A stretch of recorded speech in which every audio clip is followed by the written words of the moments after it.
ରାସାୟନିକ ପ୍ରତିକ୍ରିୟା। ଉଦାହରଣ ବେରିୟମ୍ କ୍ଲୋରାଇଡ୍ ଓ ସୋଡ଼ିୟମ୍ ସଲଫେଟ୍ର ଜଳୀୟ ଦ୍ରବଣ ମଧ୍ୟରେ ସଂଘଟିତ ରାସାୟନିକ ପ୍ରତିକ୍ରିୟା। ଏହି ପରୀକ୍ଷା ପାଇଁ ଆବଶ୍ୟକ ଉପକରଣ ଗୁଡ଼ିକ ହେଲା ପରୀକ୍ଷା ନଳୀ, ବେରିୟମ୍ କ୍ଲୋରାଇଡ୍ ଓ ସୋଡ଼ିୟମ୍ ସଲଫେଟ୍ ପ୍ରତ୍ୟେକରୁ 5 ମିଲିଗ୍ରାମର ସ୍ଫଟିକ ନେବା।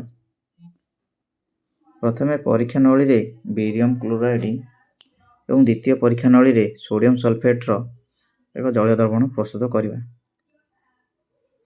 ପରୀକ୍ଷା ନଳୀ ଦୁଇଟିକୁ ଭଲ ଭାବରେ ହଲାଇବା ଯେପରି ବେରିୟମ୍ କ୍ଲୋରାଇଡ୍ ଓ ସୋଡ଼ିୟମ୍ ସଲଫେଟ୍ ପୃଥକ ନଳୀରେ ଭଲ ଭାବରେ ଜଳରେ ମିଶିଯିବ। ପରେ ଏହି ମିଶ୍ରଣ ଦୁଇକୁ ମିଶାଇବା।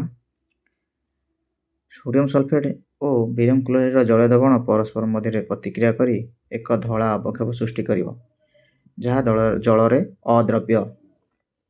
ଏହି ଅବକ୍ଷେପଟିର ନାମ ହେଲା ବେରିୟମ୍ ସଲଫେଟ୍। ଏହି ରାସାୟନିକ ପ୍ରତିକ୍ରିୟାରେ ଯୌଗିକ ଦ୍ୱୟ ମଧ୍ୟରେ ଆୟନର ବିନିମୟ ଘଟିଥାଏ, ଏଣୁ ଏହାକୁ ଦ୍ୱୈତ ବିସ୍ଥାପନ ରାସାୟନିକ ପ୍ରତିକ୍ରିୟା କୁହାଯାଏ।